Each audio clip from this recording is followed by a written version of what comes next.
रिश्ता क्या कहलाता है कि आज के एपिसोड में हमें बहुत ज़्यादा ट्विस्ट देखने के लिए मिलने वाले हैं। जैसे कि युवराज को जैसे ही मायरू के बारे में पता चलता है तो शुरुआत में सब लोग उसे रोकने की कोशिश करते हैं, पर मायरू पर वो अपना निशाना साध देता है। वहीं पर हम लोग देखते हैं कि आखिर मायरू ने ऐसा क्या किया जिसकी वजह से युवराज ने उससे माफ़ी मांगी और अपने किए पे उसे पछतावा होने लगा। तो ये देखने के लिए आगे का एपिसोड पूरा एंड तक देखना भूलना मत। शुरुआत में हमें देखने मिलता है कि युवराज अबीरा और अरमान को वैसे ही बेहोशी की हालत में छोड़ के वहां से अपनी गन ढूंढने के लिए निकल जाता है, जहाँ पर अरमान को थोड़ा थोड़ा होश आ रहा रहता है और वो अपना हाथ अबीरा की तरफ ले जाता है, अबीरा को उठाने की कोशिश करता है, जहाँ उसे इतनी ज़्यादा चोटें आती है कि वो उठ भी नहीं पाता और अभी भी वो अनकॉन्शियस स्टेट में ही रहता है। जहाँ पर अबीरा को थोड़े पुश करने के बाद अबीरा की आंखें खुलने लग जाती है। जैसे ही वो देखती है कि ये मंजर क्या है, वैसे ही वो खुद को स्टेबल करने की कोशिश करती है और अरमान को भी थोड़ा सा कैसे भी करके उठाने की कोशिश करती है, पर वहाँ पर उसकी ताकत जो है वो इतनी ज़्यादा नहीं रहती क्योंकि अभी भी उसके सर पे चोट आई रहती है। पर फिर वो थोड़ी सी हिम्मत दिखाती है और जल्दी से अरमान को स्टेबल कर देती है और धीरे धीरे दोनों ही खड़े हो जाते हैं। और वहाँ पर युवराज अपनी बातें कर रहा होता है कि अरे यार कहाँ गई, ये मिल क्यों नहीं रही। वहीं पर अबीरा और अरमान इस मौके का फ़ायदा उठाकर जल्दी से खुद को स्टेबल करके एक दूसरे को चेक करने लग जाते हैं कि तभी उन्हें युवराज की आवाज़ आ जाती है, जहाँ पर अरमान कहता है कि क्या तुम ठीक हो अबीरा। तो अबीरा कहती है कि हमें जल्दी से निकलना पड़ेगा, कि तभी युवराज कहता है कि मिल गई मेरी गन। और जिसके बाद वो कहता है कि चलो इना मीना डिका करके जल्दी से पहले आना चाहिए। जिसके बाद वो पलटता है और दोनों अबीरा और अरमान को सेफ देखता है तो वो बोलता है कि अरे तुम दोनों तो खड़े हो गए, अरे वाह वाह वाह कितनी अच्छी बात है। जिसके बाद वो कहता है कि चलो अब बता भी दो, जहाँ पर अबीरा कहती है कि ना मैं पहले इतनी आज्ञाकारी थी ना अब मैं आज्ञाकारी हूँ, तो तुम्हें अभी तक तो गलतफहमी तुम्हारी दूर हो जानी चाहिए। वहीं पर युवराज कहते हैं अरे यार तुम निब्बा निब्बी का प्यार कभी खत्म होगा पता नहीं। जिसके बाद अबीरा जल्दी से मौके का फ़ायदा उठा लेती है और युवराज कहता है कि ठीक है, अगर तुम्हें ऐसे नहीं करना है तो मैं मेरे रास्ते से जाऊँगा। जैसे ही वो फायर करता है वैसे ही जल्दी से जो हाथ में आता है अबीरा के, वो उससे अरमान को प्रोटेक्ट कर देती है। उसके बाद मायरू की आवाज़ से सब लोग डाइवर्ट हो जाते हैं क्योंकि मायरू जोर से चिल्लाकर कहती है कि मम्मी पापा। जिसके बाद अबीरा की तो सांस ही अटक जाती है, जहाँ पर अरमान भी कुछ ऐसा ही हालत में रहता है। वो दोनों मायरू की तरफ देखते हैं और फिर युवराज को रियलाइज़ हो जाता है कि ये दोनों और कोई नहीं बल्कि इसकी माँ बाप है और ये इनकी बच्ची है। जिसके बाद जैसे ही युवराज का ध्यान जाता है वो मायरू पर अटैक करने वाला रहता है, पर ये देखते साथ ही अबीरा जल्दी से जो उसके हाथ में रहता है उससे हमला कर देती है युवराज पर। और अरमान सबसे पहले मायरू को जाके प्रोटेक्ट करता है, उसके आगे एक डेस्क रख देता है जिसकी वजह से मायरू प्रोटेक्ट हो सके। उसके बाद वो डायरेक्ट अबीरा के पास आता है और अबीरा को चेक करने की कोशिश करता है। वहीं पर युवराज को आते हुए देखकर अरमान और युवराज दोनों की लड़ाई हो जाती है, जहाँ पर अरमान कुछ पंचेस उस पर थ्रो करता है और वहाँ पर युवराज भी गिर जाता है, पर युवराज के जो पंचेस रहते हैं उसका जो कमबैक रहता है वो अरमान से बहुत ज़्यादा स्ट्रांग होता है। अब वहाँ पर वो जब देखती है कि अरमान अब मैच हार रहा है तो वो जल्दी से युवराज को मारना शुरू कर देती है, जिसकी वजह से वो जहाँ गिरने वाला रहता है वहाँ पे सलाखें रहती है, पर मायरू जल्दी से वो सलाखें वहाँ से हटा देती है। वरना आज तो युवराज का एंड पक्का ही था। जहाँ पर मायरू को ये सब पता होता है वो जल्दी से उसकी माँ ने जो सीख सिखाई रहती है वो सबकी जान बचाने की कोशिश करती है और थोड़ी अच्छाई भी बताती है। जहाँ पर युवराज को सडनली रियलाइज़ हो जाता है कि उसने कितनी बड़ी गलती करी है और उसने एक बच्ची से उसके माँ बाप को छीनने की कोशिश करी है। जहाँ पर अबीरा तो अब और ज़्यादा स्कैर्ड हो जाती है कि युवराज उसके इतने पास है, जहाँ पर वो उसे कहती है कि प्लीज़ युवराज तुम्हारी मेरे से दुश्मनी है, प्लीज़ उसे कुछ भी मत करना। जहाँ पर अरमान भी अब बहुत ज़्यादा टेंस होकर कहता है कि हाँ युवराज, तुम्हें आखिर इस बच्ची ने तुम्हारा क्या ही बिगाड़ा है, तुम्हारी सारी दुश्मनी जो है वो मेरे से है। जहाँ पर युवराज कहने की कोशिश करता है कि मैं इतना भी कायर नहीं, पर वहाँ पर अबीरा कहती है कि नहीं प्लीज़ तुम मायरू को हमारे कुछ भी नहीं करोगे। अरमान कहता है कि तुम मुझे मार दो लगे तो, पर मेरी अबीरा और मायरू को छोड़ दो। जहाँ पर अबीरा कहती है कि प्लीज़ तुम ऐसा मत करो और ये जो तुम नाटक कर रहे हो ना मायरू के सामने, मुझे तुम पे बिल्कुल भरोसा नहीं है क्योंकि तुम एक शैतान हो और शैतान कभी भी सुधर नहीं सकता। यहाँ उनकी सांसें तो तब अटक जाती है जब युवराज जल्दी से वो सलाख मायरू के हाथ से छीन लेता है और उस पे हमला करने के लिए हाथ ऊपर कर देता है। पर वही देखते हैं हम कि वो कहता है कि मैं इतना भी गिरा हुआ इंसान नहीं हूँ कि जिसने मेरी जान बचाई उसके माँ बाप को और उसे मैं चोट पहुँचाऊंगा। जिसके बाद वो सलाख पीछे फेंक देता है और मायरू की जान बचा देता है। ऐसा उसके हिसाब से वो बख्श देता है, जिसे देख कर अबीरा कहती है कि देखो ये जो तुम नाटक कर रहे हो ना प्लीज़ मत करो, तुम कभी नहीं सुधर सकते, तो ये सुधरने वाला नाटक भी तुम पर अच्छा नहीं लगता।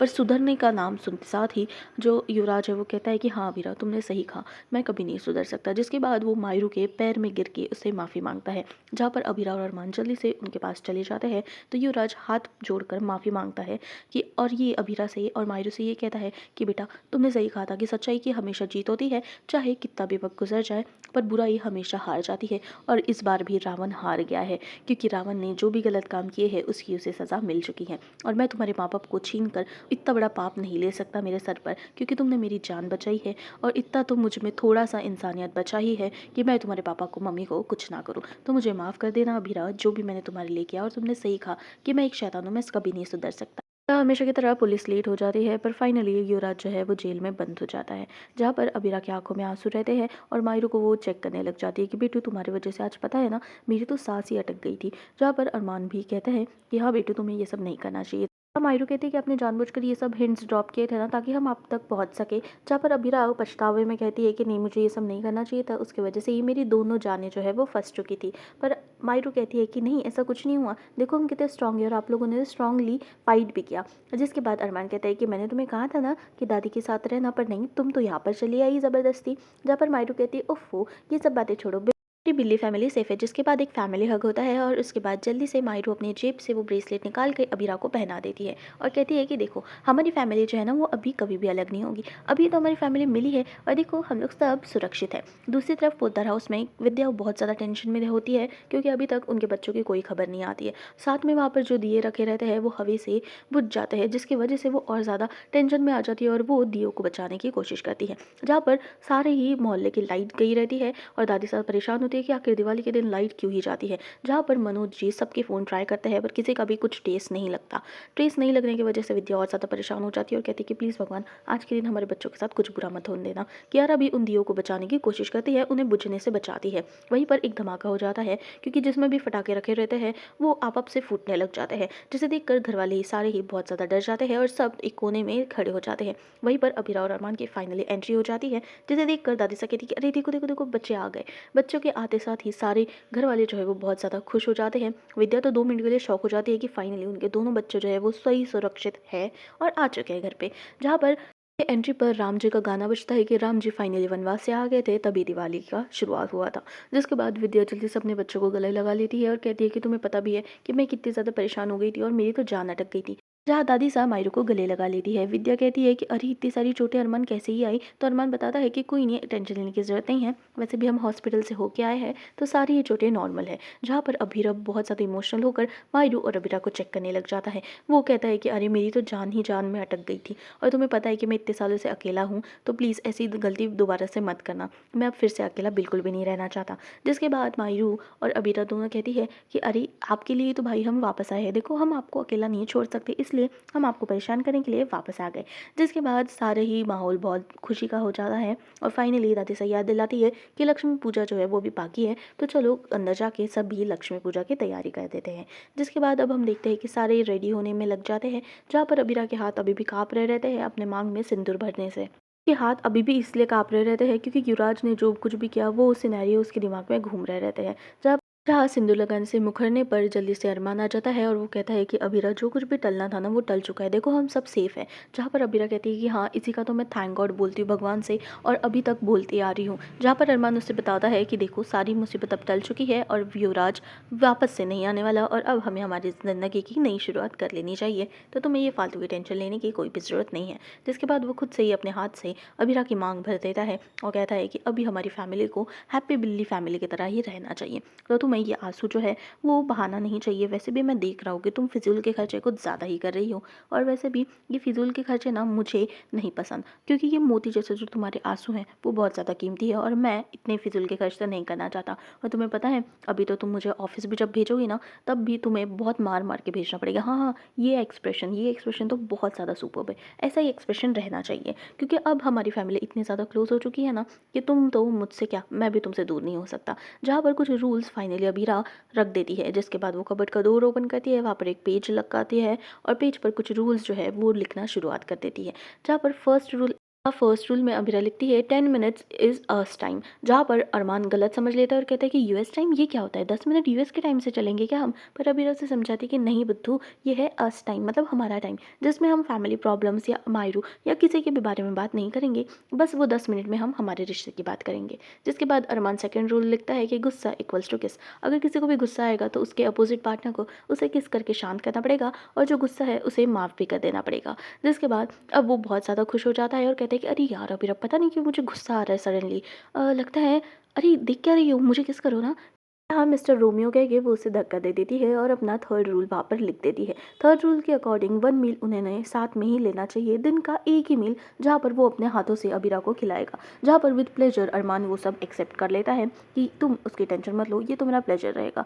और वैसे भी मैं अब तुमसे इतना ज़्यादा अटैच हो चुका हूँ ना अबीरा, कि मैं तो तुम्हारे लिए कुछ भी कर सकता हूँ और एक भी पल तुमसे अलग नहीं रह सकता। जहाँ अरमान एक रूल में लिखता है कि हम दोनों के बीच में हम कोई भी फैमिली मेम्बर्स को नहीं आने देंगे कभी भी, क्योंकि मैंने हमेशा नोटिस किया है कि कोई भी फैमिली मेम्बर्स को हम लाते हैं बीच में तो हमारा और ज़्यादा सियाप्पा हो जाता है। हाँ, मैं बहुत ज़्यादा प्यार करता हूँ मायरू से, अपनी फैमिली से, पर हमें खुद की रिश्ते को भी देना चाहिए मौका, क्योंकि हम बस मायरू के पेरेंट्स नहीं हैं, हम अबीरा और अरमान भी है, हमें भी हमारा क्वालिटी टाइम्स तो चाहिए ही। पर Abira red flag green flag लिख देती है। अरमान कहता है कि अच्छा हुआ, ये तो आखिर तुमने सीख ही लिया। पर अबीरा कहती है कि नहीं, इसके रूल्स थोड़े अलग रहेंगे, क्योंकि ये हमारे रूल्स हैं, जहाँ पर अगर तुम्हें कोई भी बात मेरी अच्छी लगती है तो तुम ग्रीन फ्लैग रख दोगे, और अगर कुछ बात पे गुस्सा आता है या नहीं पसंद आता तो रेड फ्लैग रख दोगे। Same goes for me. तो ये रूल हमारे लिए सेट हो चुके हैं। जिसके बाद अरमान कहता है कि ठीक है मैडम, हमें ये रूल बहुत ज़्यादा पसंद आया। जिसके बाद अरमान और अबीरा का पैर फिसल जाता है, वो बेड पे गिर जाता है, जिसकी वजह से बेड भी टूट जाता है। अरमान तो चिल्ला रहा रहता है, क्योंकि उसकी चोटें अभी भी नरम होती है और वो बहुत ज़्यादा दुखती है। कि वहीं पर वो दोनों मज़े ले रहे रहते हैं कि मायरू की एंट्री हो जाती है। मायरू कहती है कि आखिर आप लोग कर क्या रहे हो, और आखिर ये बेड टूटा कैसे, जल्दी से जवाब दो मुझे। जहाँ पर कोई भी जवाब मायरू को बेचारी को नहीं मिलता है। मायरू कहती है कि अरे ये सब क्या हो रहा है, आप लोग मुझे जवाब क्यों नहीं दे रहे हो। जिसके बाद अबीरा और अरमान बहुत उसे समझाने की कोशिश करते हैं, पर उनके मुंह से कुछ शब्द ही नहीं निकलता। जहाँ पर मायरू कहती है कि हाँ पापा, मामा क्या कर रहे हो, मेरा नाम मायरू है। जिसके बाद अबीरा कहती है कि कुछ नहीं बेटू, मतलब हम लोग ना कुछ भी नहीं कर रहे थे। जहाँ पे अरमान कहती है कि देखा, तुम पर ही गई है, किसी बात पर रट लगा ले तो बस रट लगा ले। जिसके बाद अबीरा मायरू से मदद मांगती है और जल्दी से मायरू उनकी मदद करके उसे उठा देती है।